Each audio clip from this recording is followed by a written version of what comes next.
Welcome back to the channel again, guys. We're working on this Land Rover F-Pace 2018 2-litre diesel. Forget them two codes.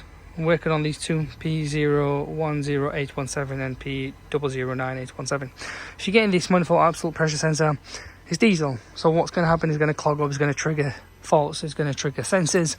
But I'll show you where that code, which sensor it is. So it's to do with this sensor here, guys. This is the part number right there.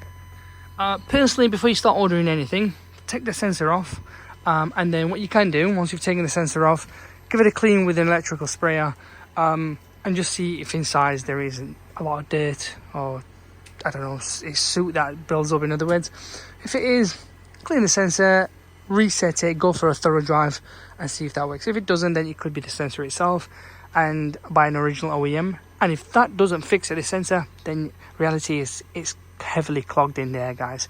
It's diesel, what do you expect? So if you're handy, personally I'd clean the whole lot, but it is a bit of a faff taking these sensors off and these wiring. I know it is, but the only way around it. But that's what these two fault codes mean. It goes back to this sensor 90% of the time.